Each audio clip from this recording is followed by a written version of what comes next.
Fala TDAH, tudo bem? Eu sou Yuri Maia do TDAH Descomplicado e nesse vídeo eu vou te contar os 19 sintomas do TDAH adulto, os principais sintomas com base na minha vivência e experiência, nos meus estudos e principalmente também nos estudos do psiquiatra norte-americano Ned Hallowell, beleza? Mas antes da gente começar, não se esquece de curtir esse vídeo, se inscrever no canal também, clicar no sininho e também deixar o seu comentário aqui embaixo dizendo o que você achou pra gente trocar uma ideia, beleza? Então vamos lá.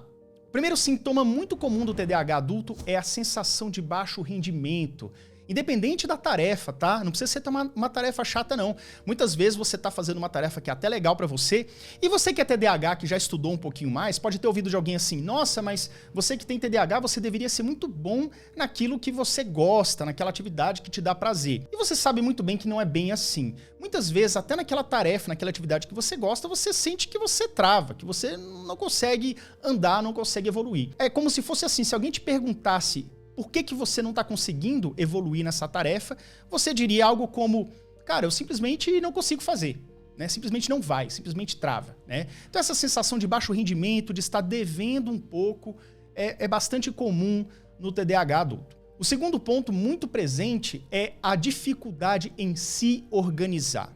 Geralmente, quem tem TDAH, e claro, eu não estou falando aqui de sintomas universais, não. Tem muitas pessoas que têm TDAH e não têm dificuldade na escola, por exemplo, ou consegue ter um desempenho muito bom, impecável naquilo que gosta, né, sem qualquer tipo de tropeço. São comportamentos observados na média, na maioria das pessoas que têm TDAH, beleza? Mas essa questão da auto-organização, ela é muito presente e costuma ser uma questão crônica em quem tem TDAH. Desde pequeno você já tem dificuldade em se organizar, a mãe tem que ficar no pé, o pai, a professora tem que chamar sua atenção para que você se organize o seu espaço, organize as suas prioridades e consiga avançar.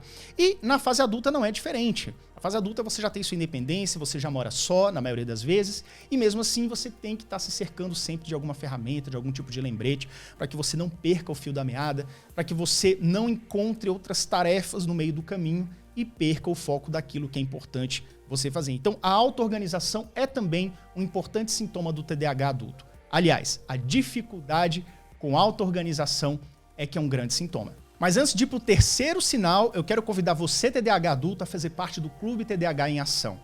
Todos os sintomas que eu citar aqui, nós temos lá dentro ferramentas, aulas gravadas e toda semana com novos conteúdos para que você aprenda a superar cada um desses sintomas, beleza? Então clique aqui no card que deve estar aparecendo ou no link que está na descrição e vamos lá, vamos continuar o vídeo. Terceiro ponto, o adiamento crônico do início das tarefas. Isso é uma coisa muito presente na gente. E como eu falei, não é apenas o adiamento crônico de tarefas desinteressantes, mas até aquelas tarefas mesmo interessantes que você... Tarefa, tá? Não é hobby, não é ligar o videogame para você brincar. Isso aí realmente é uma distração.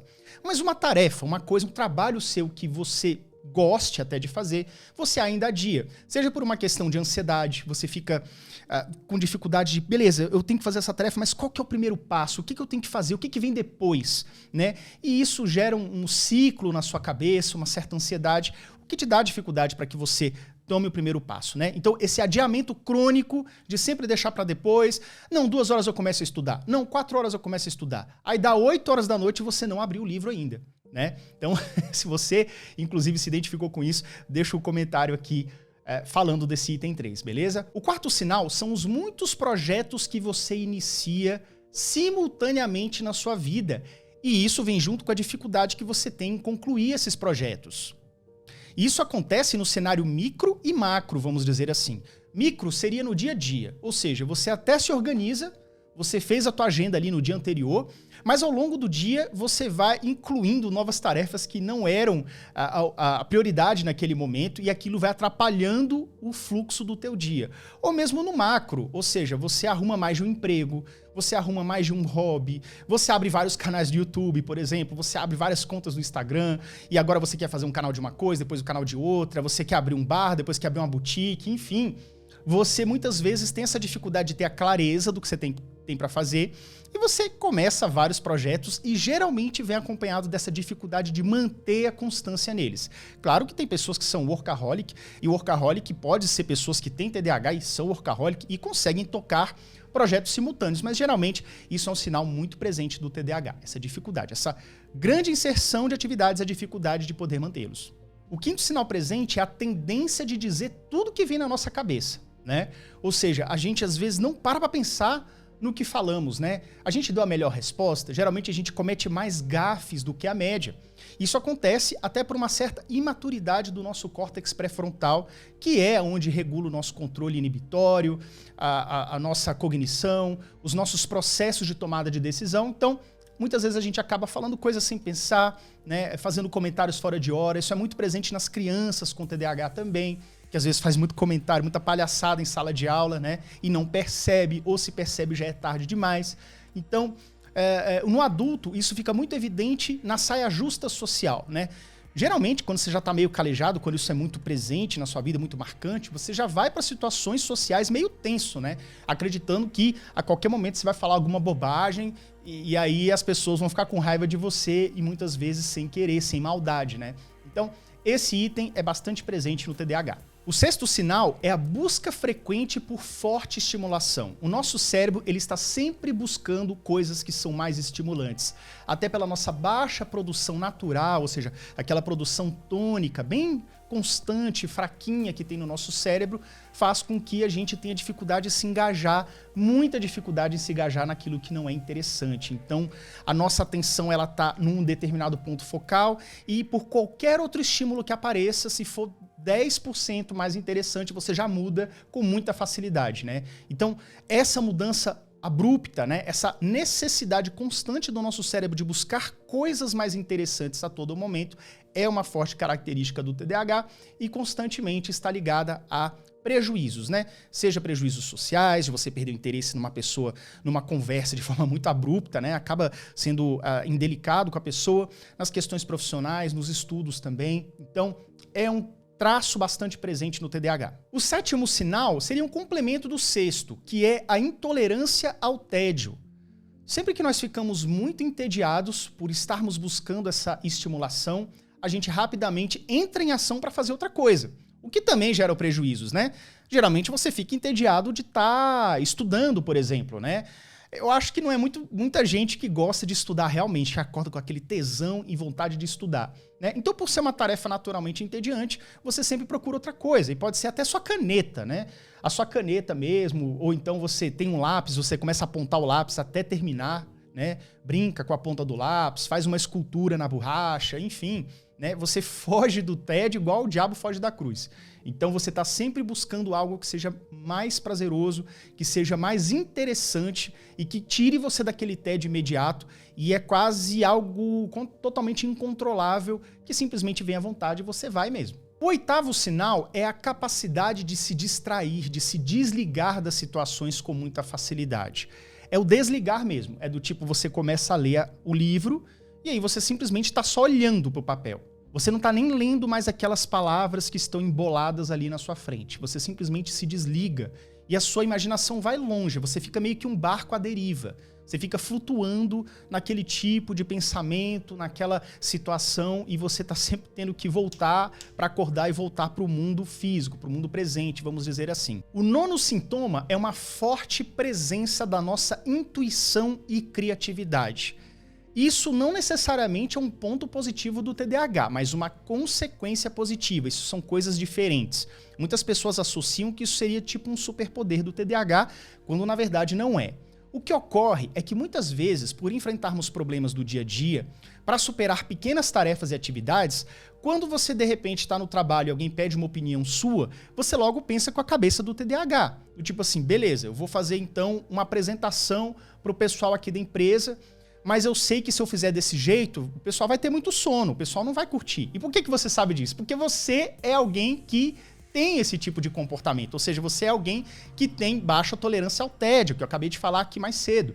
Então, você vai pensar em formas criativas do tipo assim, beleza, se eu tivesse assistindo essa apresentação, ou se eu tivesse lendo esse projeto, como é que eu ia falar de um jeito diferente? Como é que eu ia colocar exemplos que tornasse aquilo interessante? Então, essa nossa criatividade, ela aflora da nossa própria dificuldade, né? Então, a gente aprende a lidar com nós mesmos e, por consequência, geralmente a gente passa para as pessoas a nossa visão de mundo, que é uma visão que tem que ter criatividade, que tem que ter jogo de cintura para poder vencer o dia a dia. O 10º sintoma, ele vem da dificuldade da gente trilhar caminhos pré-estabelecidos, né?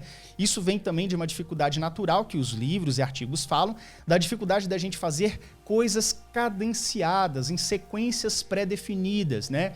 Ou com muitas sequências. Se você tem que executar uma tarefa, ela tem muitos caminhos, muitos detalhes, você acaba se perdendo ou mesmo acaba desistindo, porque é muito difícil você memorizar aquilo, né? Então, muitas vezes, isso também é um sintoma presente a partir das outras dificuldades que a gente percebe aí no nosso dia a dia, a gente inventa o nosso próprio meio de fazer as coisas. A gente talvez crie atalhos, né? Mas a gente tem muita dificuldade em fazer essas questões cadenciadas, essas atividades cadenciadas. E isso pode gerar prejuízo sim, porque dependendo do seu trabalho, você tem que executar todas essas tarefas, né? Então é muito importante, geralmente, você carregar uma folhinha, uma listinha, né? Lembrando você daquele passo a passo.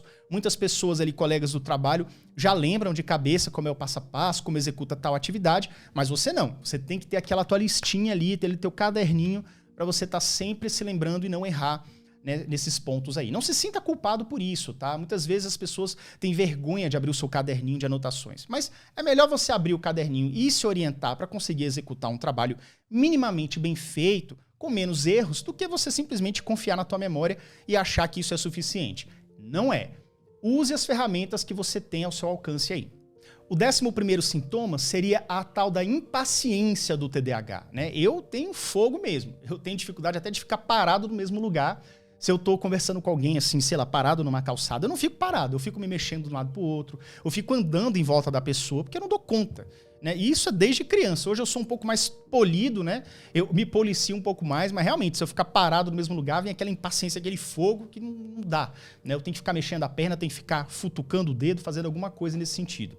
Mas, claro, isso não vem apenas da impaciência motora, mas da impaciência das próprias situações. Então, quando você está de cara com uma situação repetitiva, que você já passou por aquilo, você não quer nem viver aquilo de novo, né?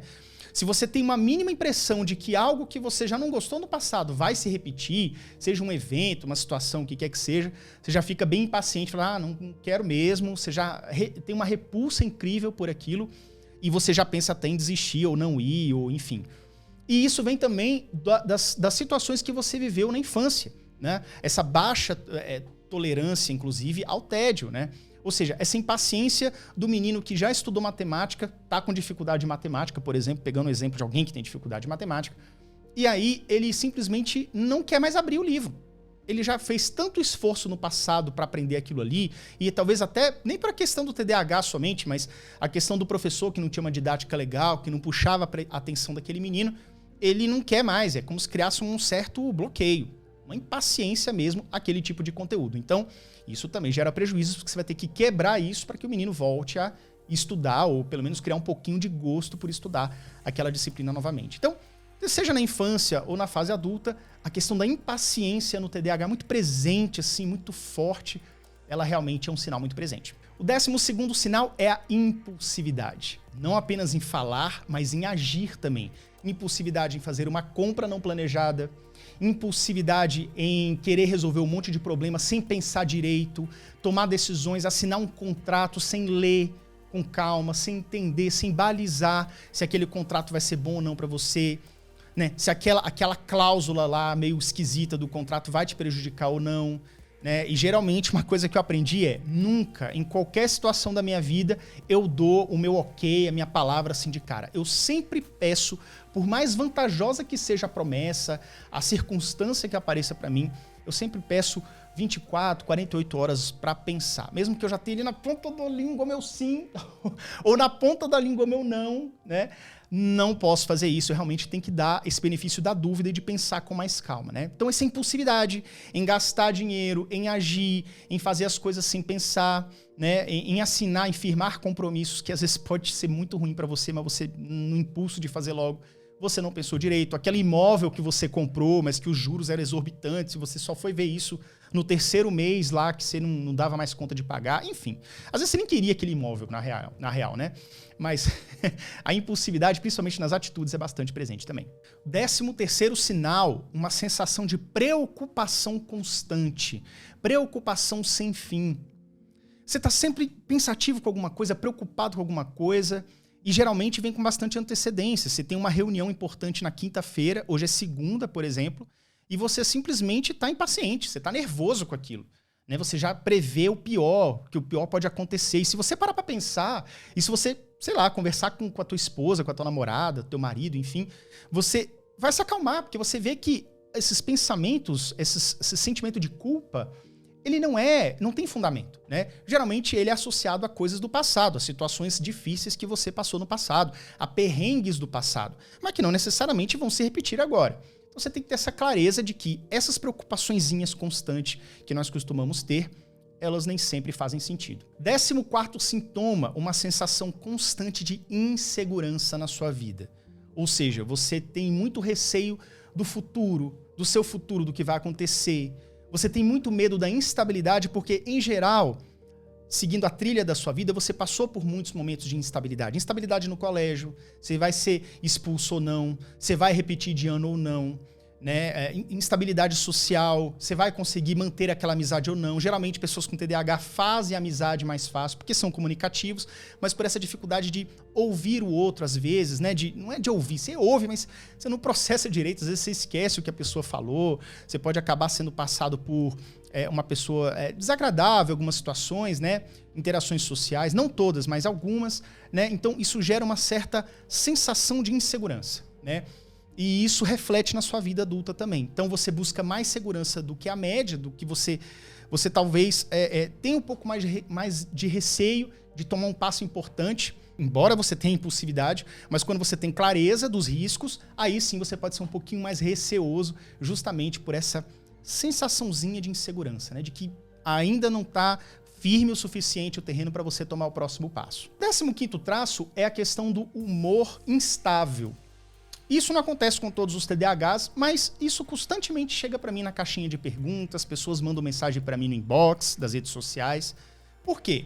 Geralmente existe isso sim, tá? É um traço. Às vezes no mesmo dia o TDAH ele tá num pico de humor tremendo, né? Numa grande felicidade, e de repente do nada ele vem com uma certa melancolia, né? Com uma certa tristeza. Isso acontece também pela nossa dificuldade de regular a serotonina, tá? Que é um dos neurotransmissores também não perfeitamente regulados na questão do TDAH, e ele está muito ligado também à impulsividade, tá? Mas isso é outro assunto.